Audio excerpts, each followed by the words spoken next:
This is what my friend's kitchen looked like before we renovated it, and I cannot wait to show you what it looks like now.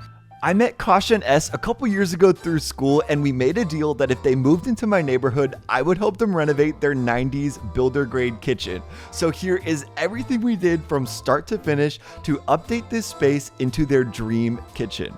The two big goals with this project were to make it feel bigger and add more storage. We wanted to make the kitchen feel bigger, so we removed all of the upper cabinets in here, and before you freak out about the loss of storage, they have this breakfast room that's adjacent to the kitchen, and we bought new cabinets and we figured out a way to build this massive coffee bar in here, and we actually have more storage now than when we started. After talking to a couple people, we found out that the wall between the kitchen and living room was not load bearing, so we also made that opening bigger so the kitchen would get more light and feel less like a cave.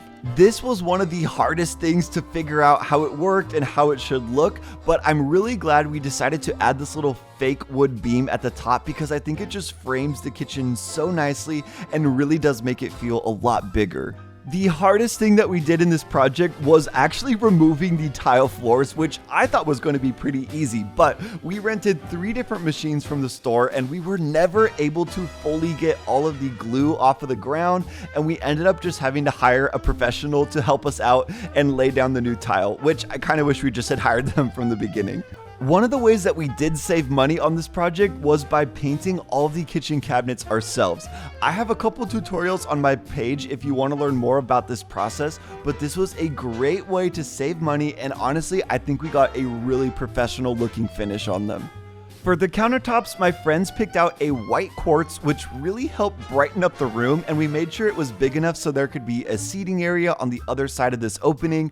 And then to get more seating, we actually built this custom butcher block prep area on the other side of the breakfast room, and I really love that little picture ledge that we added above it. To wrap up the space, we figured out how to build a custom vent hood above the stove, and it has this integrated spice rack which wraps around the room and I think looks so cool. And then we also replaced a couple of the lights in the ceiling just to kind of make them look more modern. And then the last thing that we did was install this really nice bright white backsplash. Alright, here is a quick refresher of what the room looked like when we started, and here it is now. This was my first major remodel project, and my friends have literally never touched power tools before, so I'm really proud of everything that we were able to do here.